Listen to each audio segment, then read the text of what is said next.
Hello guys, welcome back to my channel.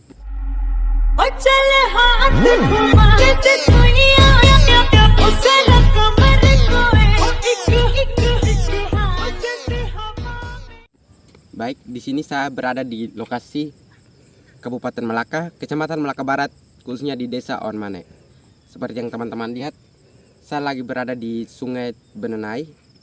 Sebelum kita masuk pada materi yang akan kita bahas, perkenalkan, nama saya Stefanus Efraim Tae, NIM 2101 100081 dari kelas C semester 1 program studi pendidikan geografi Fakultas Keguruan dan Ilmu Pendidikan. Tujuan dari saya membuat video ini untuk memenuhi tugas mata pelajaran geologi. Sebelum kita masuk pada materinya, kita harus mengenal terlebih dahulu apa itu geologi, karena di sini kita akan membahas tentang mata pelajaran geologi. Nah, di sini geologi adalah salah satu cabang ilmu kebumian yang mempelajari tentang bumi dan segala isi di dalamnya. Kajian di dalam geologi meliputi sejarah terbentuknya bumi beserta bahan, struktur dan proses yang menyertainya.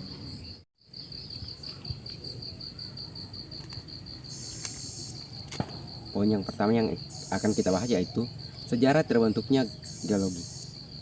Para geolog telah dapat menentukan umur bumi yang diperkirakan sekitar 4,5 miliar tahun yang lalu, yang dapat dipetakan menjadi skala waktu geologi, dan juga menentukan bahwa kulit bumi terpecah menjadi lempeng tektonik yang bergerak di atas mantel yang setengah cair, yang sering disebut dengan astenosfer. Yang kedua, proses-proses geologi. Proses-proses geologi adalah semua aktivitas yang terjadi di bumi, baik berasal dari dalam bumi, endogen, maupun yang berasal dari luar bumi, eksogen. Gaya endogen maupun gaya eksogen merupakan gaya-gaya yang memberi andil terhadap perubahan bentuk bentang alam yang ada di permukaan bumi. Ya baik, pada poin ketiga ini kita akan membahas tentang bentang alam atau kenampakan alam di muka bumi. Jadi baik, bentang alam merupakan unit geomorfologis yang dikategorikan berdasarkan karakteristiknya.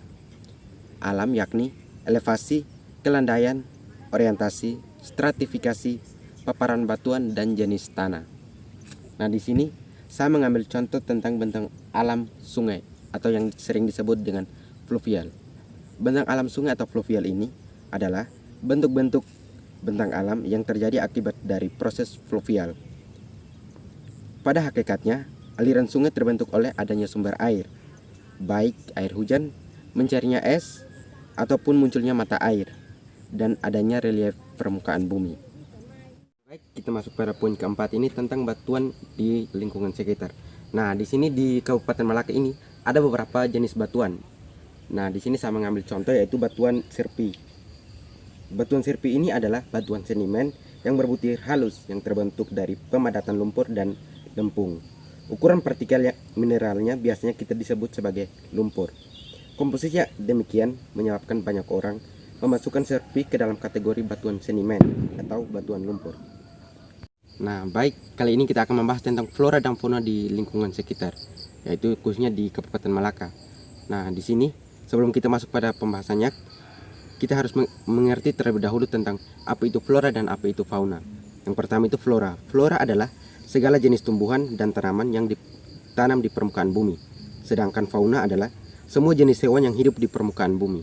Nah, di sini di Kabupaten Malaka ini terdapat beberapa jenis flora, yaitu seperti pohon pepaya dan juga lain sebagainya. Ada juga fauna. Fauna di sini ini kebanyakan yaitu ayam, anjing, dan lain sebagainya. Nah, baik, di poin kali ini kita akan membahas tentang analisis rentan bencana. Seperti yang kita tahu, analisis rentan bencana itu sering terjadi di tempat tinggi ataupun tempat rendah.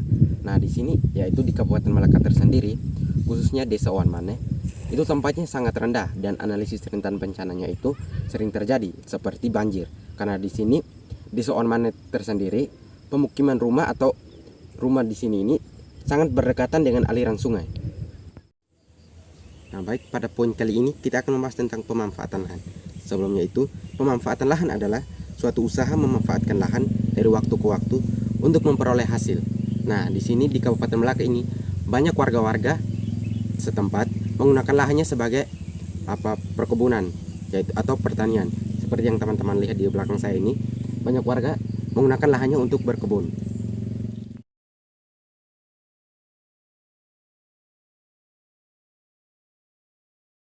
Nah, baik, kali ini tentang mitos atau budaya. Warga di Desa Onmane ini masih percaya tentang mitos dan budayanya sangat melekat. Salah satu contoh warga di sini masih percaya mitos yaitu pada saat akan terjadinya bencana alam, contohnya seperti banjir, mereka melihat dari burung seperti kelelawar. Pada saat kalau kelelawar berterbangan di sekitar aliran sungai, itu mereka mengartikan bahwa itu akan menjadi pertanda bencana seperti banjir.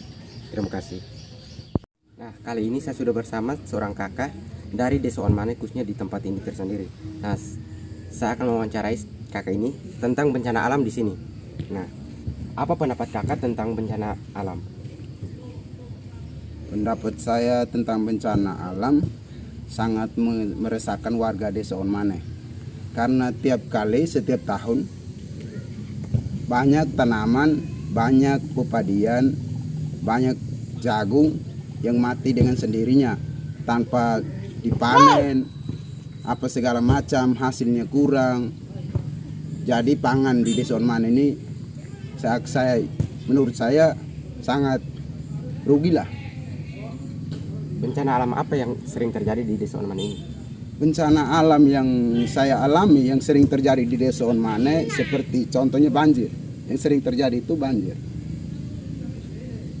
Karena mungkin pohon-pohon di Desa Onmane yang di pinggir kali sudah ditebang sehingga banjir meluas begitu. Nah, harapan kakak supaya tidak lagi terjadi banjir, harapannya seperti apa? Harapan saya supaya tidak terjadi banjir, khususnya untuk Pak Bupati ini, dia perhatikan paling seksama, paling utama itu Desa Onmane, karena di sini pusat dari bencana alam, terutama banjir. Ya, oke. Baik, terima kasih atas waktunya kakak. Jadi baik teman-teman, inilah hasil dari wawancara kita. Sekian dan terima kasih.